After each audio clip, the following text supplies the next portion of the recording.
inconsciencia se transformó en ser conscientes de lo que están haciendo ahora, que antes no eran conscientes. ¿Y qué me refiero a este juego de palabras?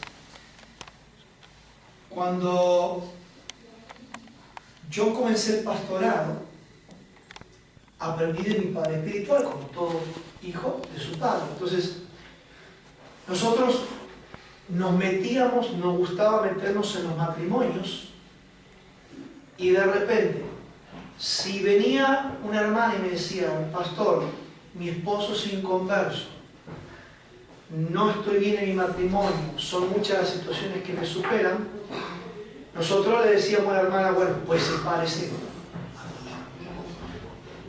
O sea, lo primero, porque si usted me está diciendo que tiene tantos años de cristiana y su esposo es inconverso, el primer consejo es que los pastores del ministerio decían, bueno, hermana, sepárese. Entonces,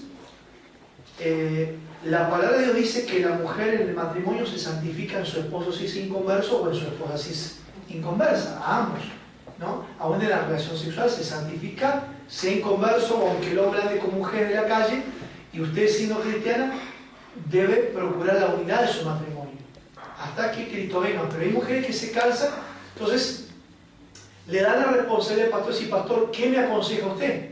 Entonces nosotros a los primeros comienzos, los primeros 5, yo tengo 16 años pastor, en mis primeros 5 años yo le aconsejaba lo que mi pastor decía, bueno, hermana, si usted ve que la situación no da para más y tanto año grande, no hay una transformación en el cambio, entonces pues sepárese, le decíamos. Pero después, viendo la palabra del Señor, yo estaba aconsejando mal. Porque Dios no vino a desunir matrimonio, sino Dios quiere, por más que tú me digas, pero pastor, hace 10 años que soy creyente, hace 10 años que oro por mi esposo no cambia.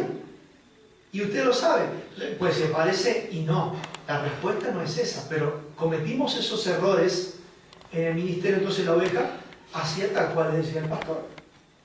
Si se decía, bueno, hermana, tírese bajo el puente, la hermana se tiraba bajo el puente. Por dar un ejemplo. Porque yo tenía que estar sujeto al pastor y no podía juzgarlo porque era el ungido de Jehová. ¿Me entienden? Ahí es manipular. En ese caso, ¿qué está aconsejando de no separarse? Sí. Pelear hasta el último momento. Pelear. Ya es una decisión tuya, o sea, yo no te puedo decir, hermana, o sea, como pastor debo aconsejar decir, hermana, pelea hasta últimos momentos. Confía en el Señor, ore y ayune. Pero si usted me dice, pastor, mire, créame que yo ya no doy más. Entonces yo te doy la libertad para que tú te puedas separar. Pero tú no puedes decir, el pastor ayer me aconsejó que me separe.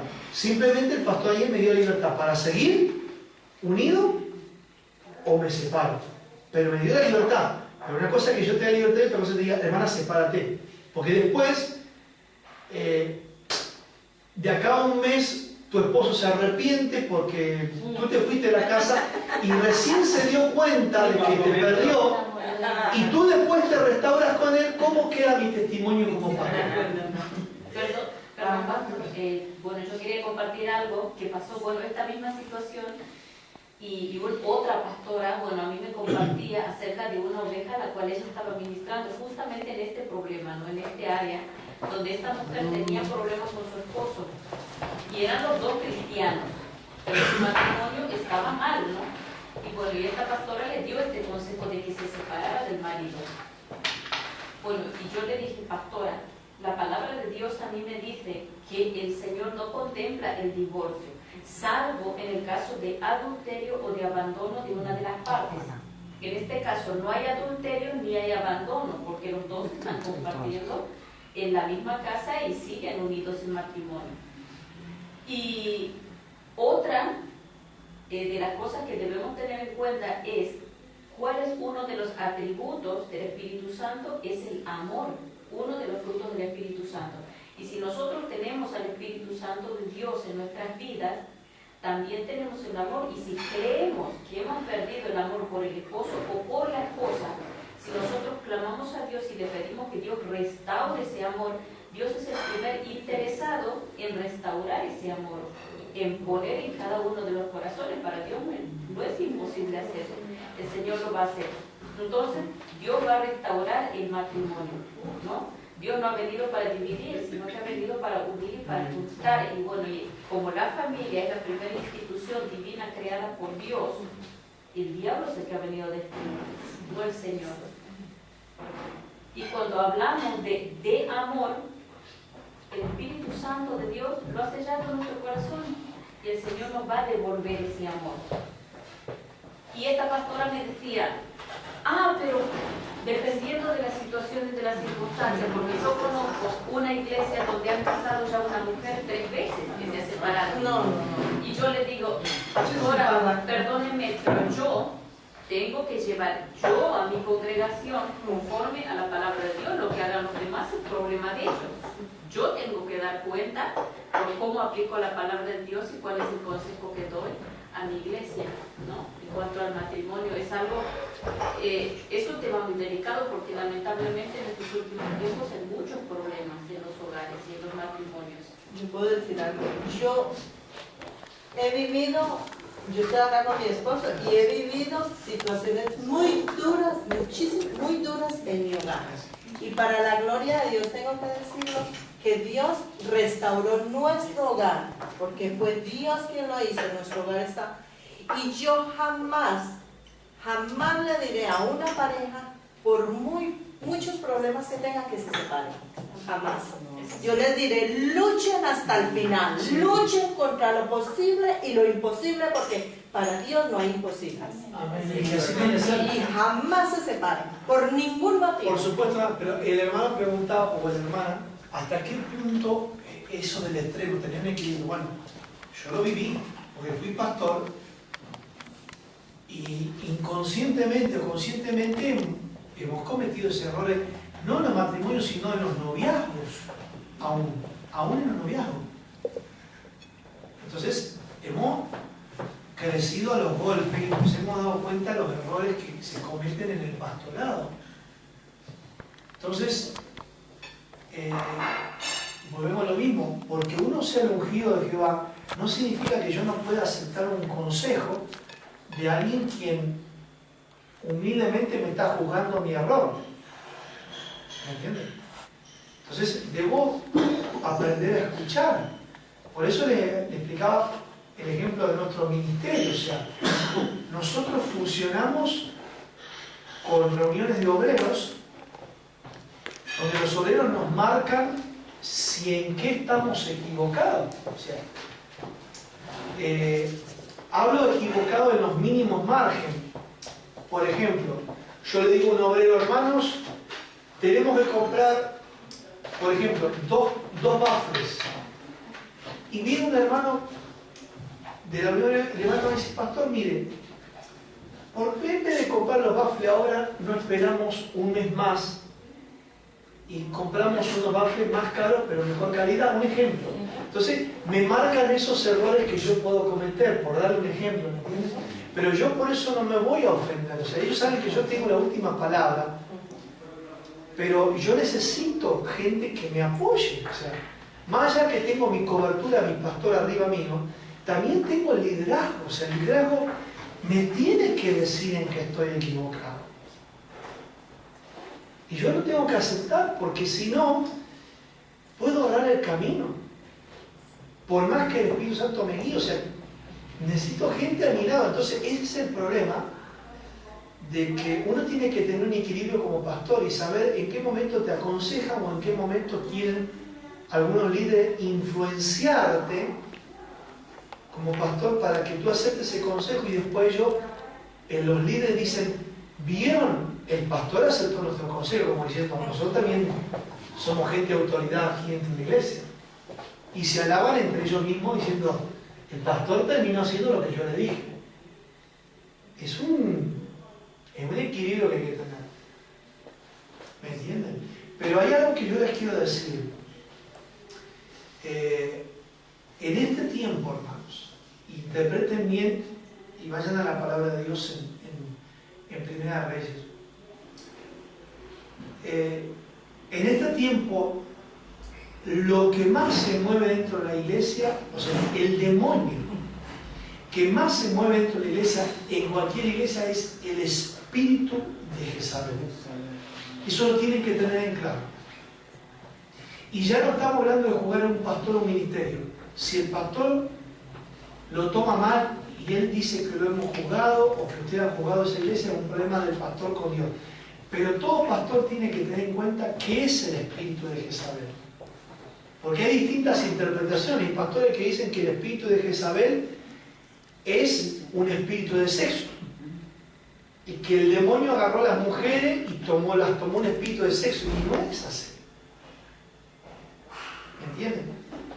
El espíritu de Jezabel tenemos que entender que en los tiempos bíblicos del profeta Elías, el espíritu de Jezabel fue el espíritu mismo del anticristo. O sea, simplemente personificado en una mujer llamada Jezabel, pero era el espíritu del anticristo. Y el espíritu del anticristo se va a meter dentro de la iglesia, no hay respeto. Anticristo, o sea, él no respeta a Cristo, se va a meter. Entonces, muy sutilmente, el espíritu del anticristo se mete ¿en qué manera? El espíritu del anticristo se mete dentro de la iglesia manipulando, porque ¿cuáles fueron las palabras de Jezabel al rey Acab? Tú quieres la viña, yo te puedo conseguir la viña. Tú quieres la cabeza de Elías, yo te puedo dar la cabeza de Elías. Oremos y ayunemos. Pero eran ayunos satánicos, porque ellos adoraban a otros dioses. Entonces, tenemos que entender que hay oraciones hechiceras y ayunos hechiceros. Y que los ayunos hechiceros y las oraciones hechiceras no solamente la levanta un brujo, no solamente la oración y el ayuno satánico viene a través de un curandero o a través de la masonería. O sea, muchas veces dentro de una iglesia hay ayunos satánicos. Hay ayunos jezabélicos dentro de una iglesia. Y hay oraciones en contra dentro de un mismo ministerio. Y esto es fuerte lo que... ¿Y uno cómo lo identifica? Bueno, porque el pastor lo tiene que saber. Porque el liderazgo, hay un grupo de liderazgo del pastor que están ayunando y orando, entre comillas, ayunando y orando, creyendo que sus oraciones y sus ayunos son de Dios, y están ayunando y orando por el pastor. ¿Me entienden? Por distintos motivos. Y ese liderazgo va a hacer que el pastor, a través de ese ayuno y de esa oración en contra, erre en el camino. ¿Me entienden? Por competencias ministeriales. O sea, ¿cómo es esto? Ejemplos. Tengo dos grupos de liderazgo en mi iglesia. Yo soy pastor y tengo dos grupos de líderes. ¿Verdad?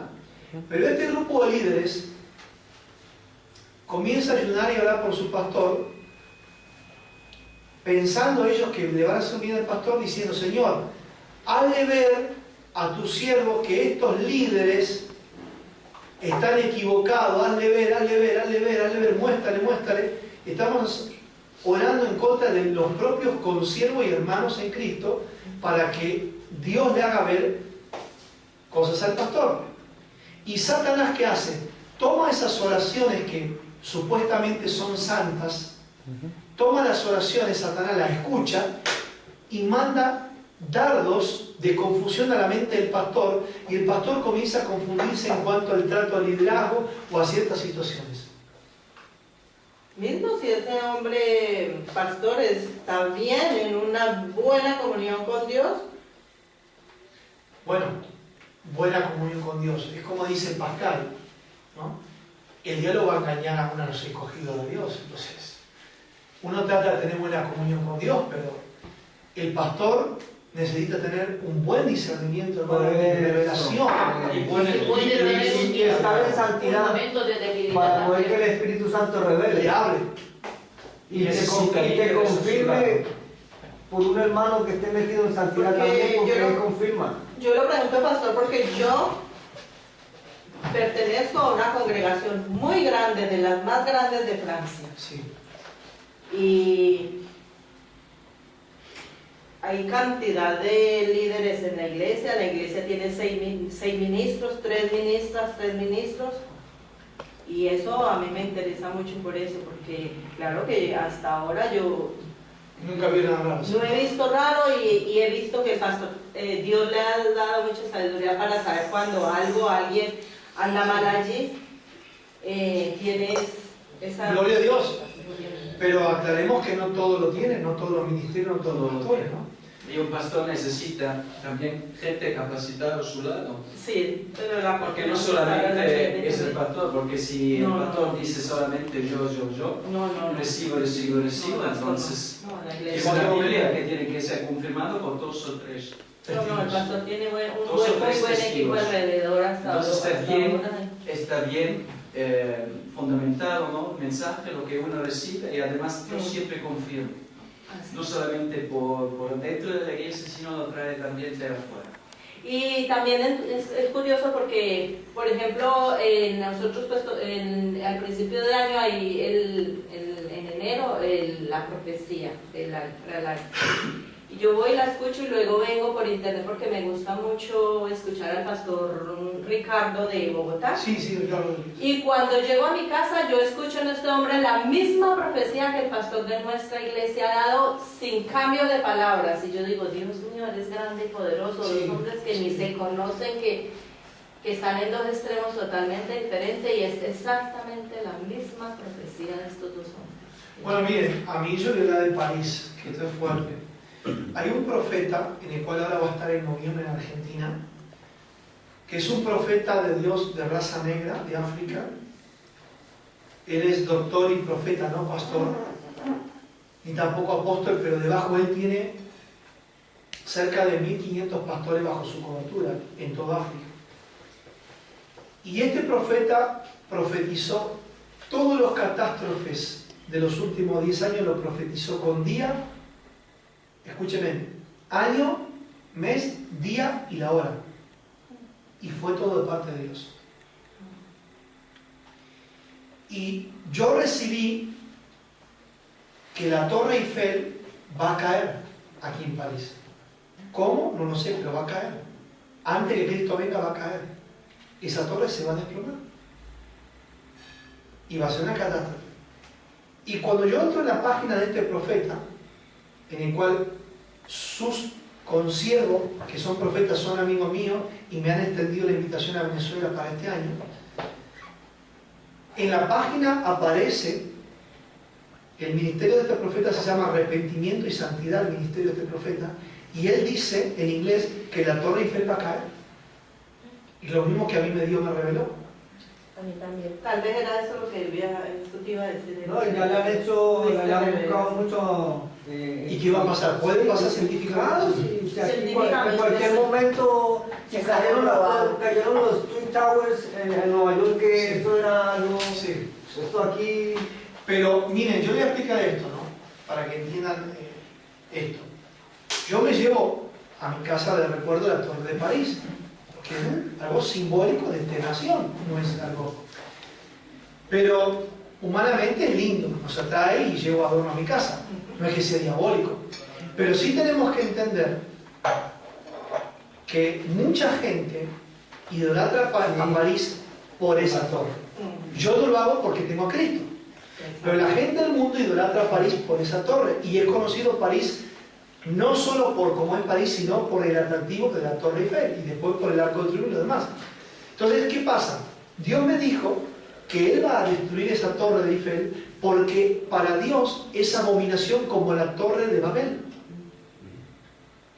Bíblicamente Dios me respondió a eso. Porque cuando Dios me mostró, digo, Señor, pero muéstrame por qué. Yo no puedo ir a Francia a decir que tú me has revelado esto. Entonces dije, bueno, diles esta palabra, que para mí es la Torre de Babel en Francia. Y puede suceder porque como en Francia es tan difícil para evangelizar y para que crean en el Señor, puede suceder. Es muy duro acá. No, es que va a ser eso, Señor. Y creo que eso tiene algo que ver con los masones. Exacto, es un símbolo de el órgano del hombre. Es lo mismo. Eso es masón. París, miren, yo tengo una página de internet. O sea, no yo, sino la descubrí. La tengo aquí en mi valija, se la voy a dejar a ella y en la próxima reunión de la revista ya le puede dar la información a ustedes. Es la página de internet más importante de la masonería de toda Europa.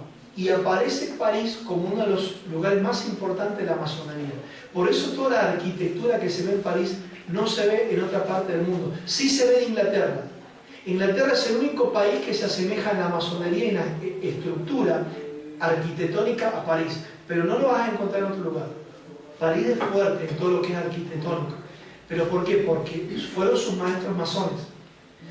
Miren, lo que le digo a la Torre Eiffel, se lo digo de lo que... Yo tengo una agenda preparada en República Dominicana, en la cual no siento todavía el tiempo, Dios, de ir a la República Dominicana. Pero antes que pasara el terremoto de Haití, Dios me había hablado de que iba a pasar eso en Haití, y aún Dios me había hablado que República Dominicana en cualquier momento va a desaparecer. Cuando yo me contacto con los pastores vía internet, como la conocí a través de un mail de la hermana Elia, me comuniqué con un pastor de la República Dominicana, le comenté que Dios me había revelado que iba a desaparecer en cualquier momento la República Dominicana. Iba a desaparecer si hay una condición, como hay de los pastores que dice, si hay, o sea, va a desaparecer la República Dominicana, pero si la iglesia ora y ayuna, no va a pasar nada. Así, pastor, me lo mostró el Señor acá. Y perdón que le interrumpa un poquitico, Sí. pero así, y es por eso que hemos estado nosotros como en la revista tratando de que estos pastores entiendan, se unan.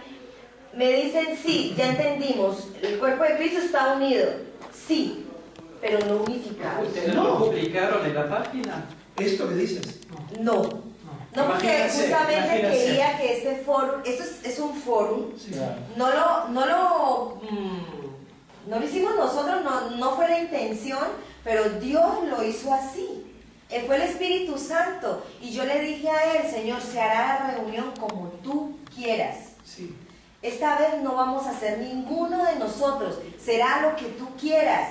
Y la venida del siervo, no me acuerdo a cuál de mis colegas le dije, es un regalo de Dios. Yo te autorizo, de parte de Dios, a que tú publiques que el pastor Daniel recibió la revelación de Argentina, que la Torre Eiffel va a caer. Yo te lo permito, te autorizo. Amén, pastor, porque nosotros ya lo hemos recibido, no solo yo, otras hermanas de otras iglesias han recibido sueños desastrosos con París. Pero ¿qué nos ha mostrado el Señor? También que puede haber lo que hizo con Nínive. Sí.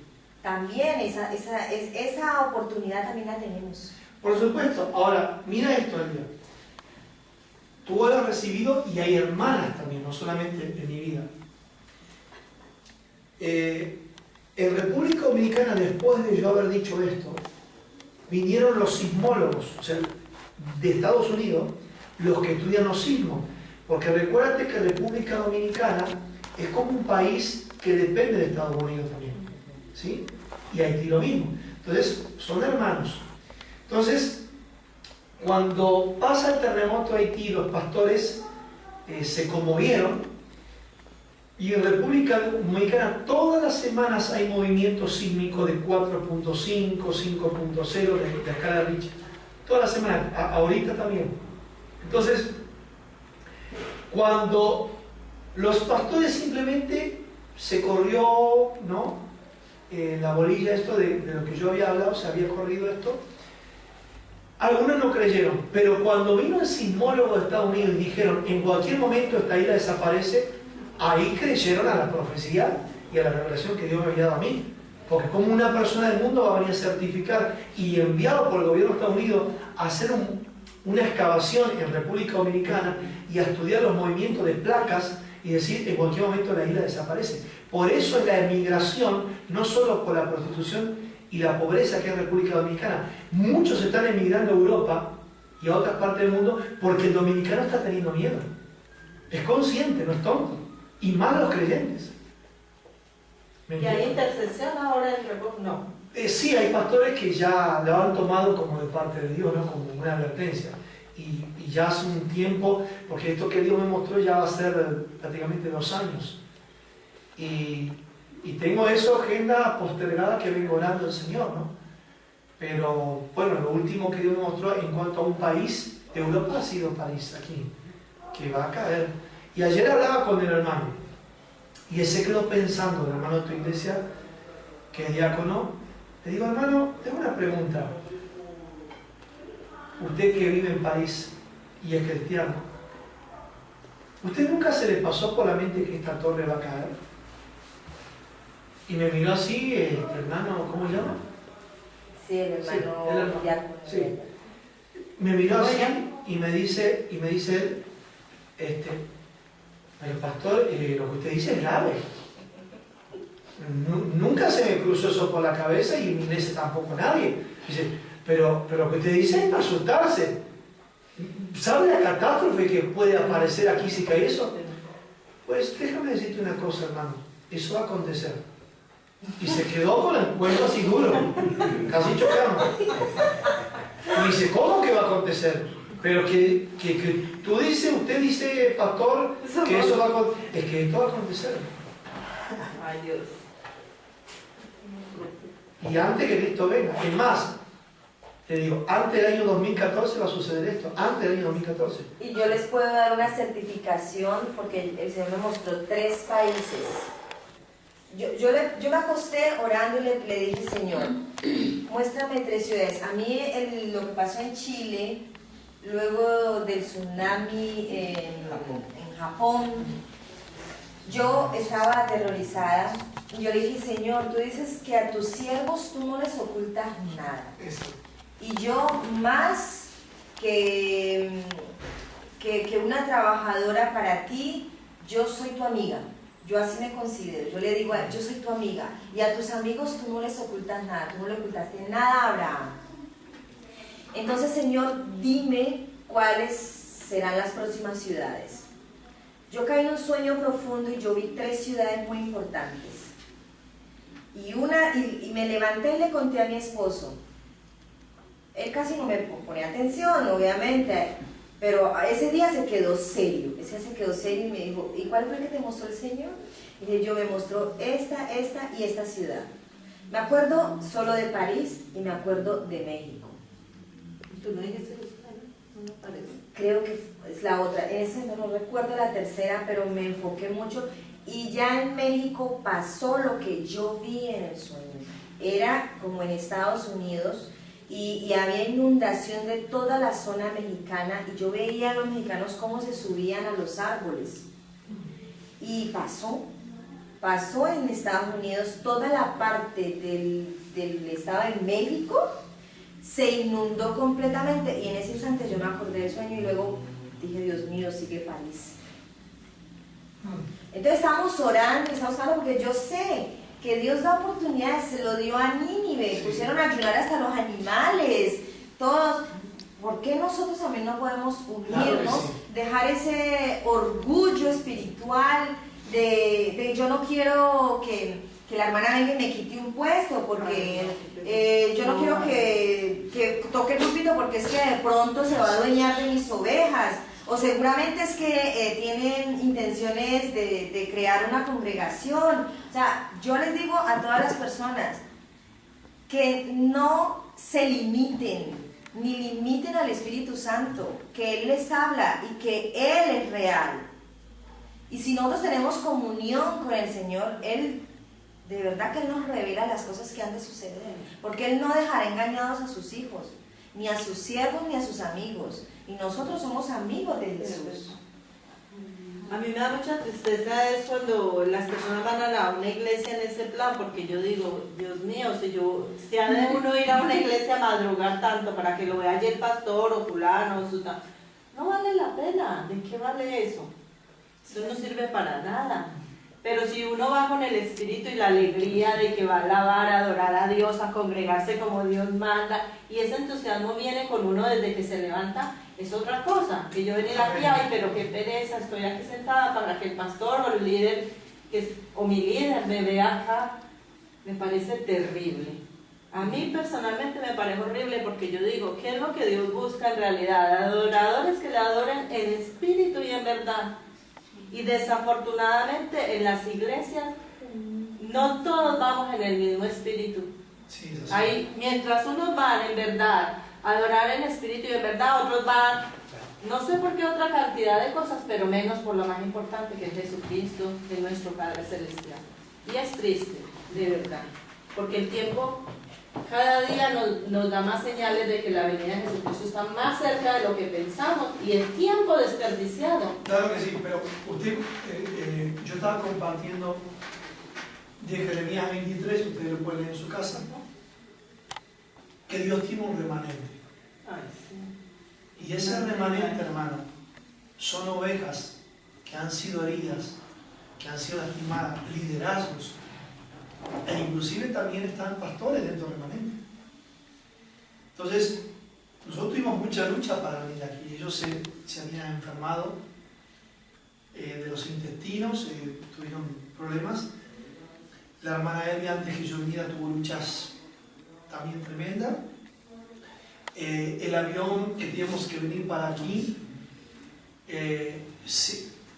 mira, fue así. Nosotros tuvimos 2 horas y media prácticamente de demora en el aeropuerto. En Zurich. En Zurich.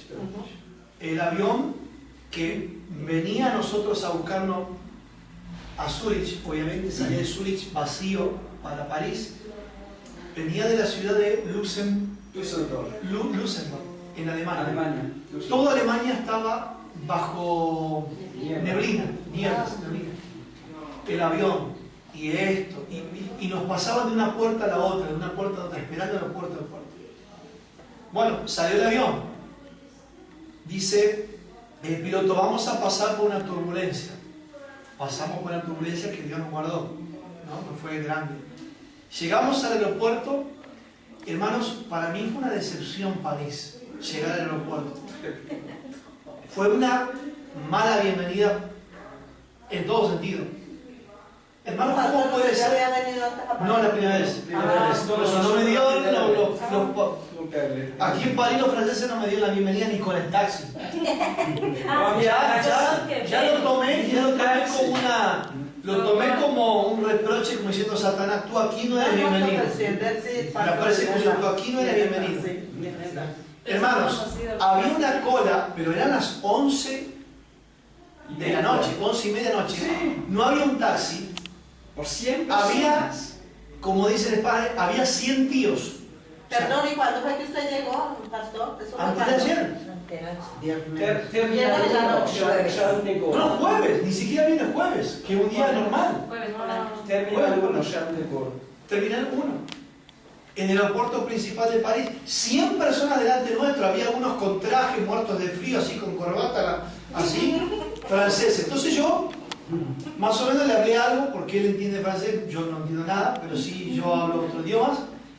Y él le pregunta a este hombre, un muchacho joven francés, si en París es normal. Y me dice, nunca, en tantos años que vive en París, nunca pasó con los taxis lo que pasó esta noche. No había taxis. No había taxis, ni uno. Tuvimos que esperar, y justo que llegamos nosotros, vino el cambio de clima a París. Llegamos nosotros, cambió el clima un día antes, cambió el clima un frío que estábamos así, congelados en el aeropuerto. El avión que se atrasó, la turbulencia, llegamos a París, no había un taxi a la noche en el aeropuerto y muerto de frío porque un día antes que nosotros viniéramos ya estaba cambiando el tiempo. Llegamos nosotros y un viento del aeropuerto, hermano, terrible. Yo digo algo importante, porque cuando un ministro de Dios pisa una nación, las tinieblas sufren, y eso es algo diabólico. El diablo no queda contento porque llega Jesús, que es la luz. El enemigo sabe que algo que y a mí, a punto de decirle, pastor, yo creo que es mejor que aplace el viaje. Después el taxista, el tío no cargaba, solo euros. Solo euros. Y el tío que estaba delante de nosotros lo dejó colgado, no lo quería llevar.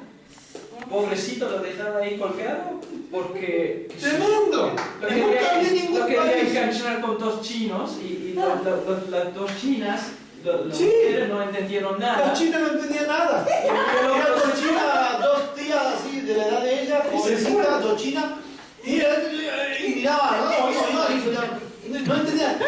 Yo vengo de hablar por teléfono, de llamar a él, que ya eran como las 11 y pico, y yo, ay, hola, pastor.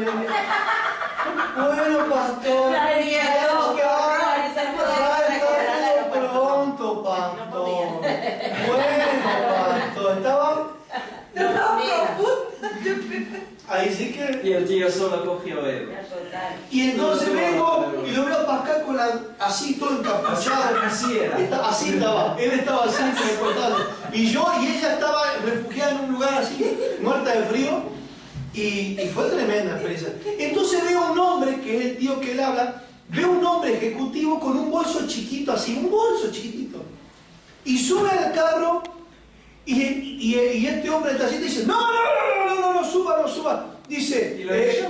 tres personas y uno no, y lo echó.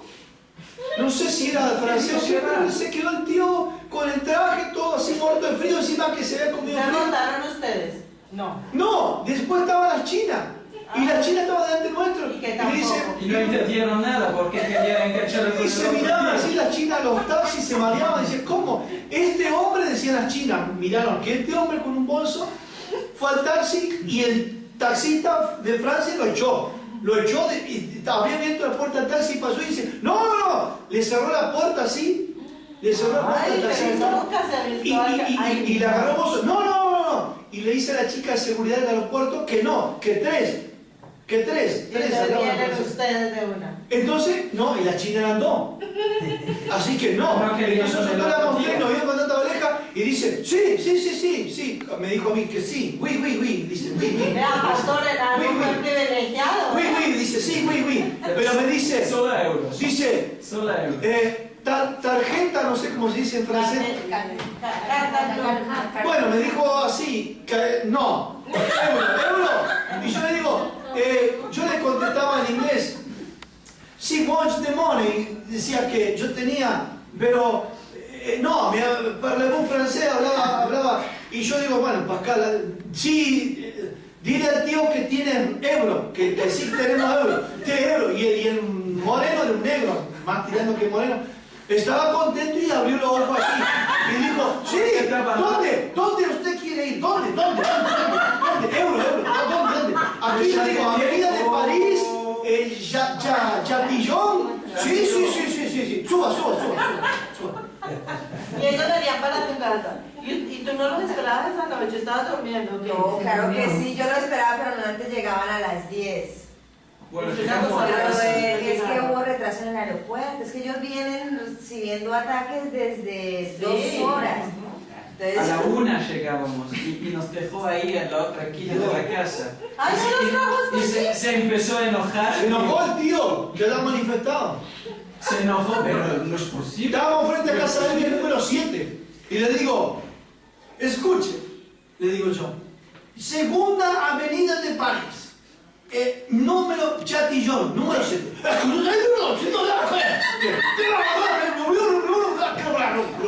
Me hablaba todo, el tío, aquí, 7.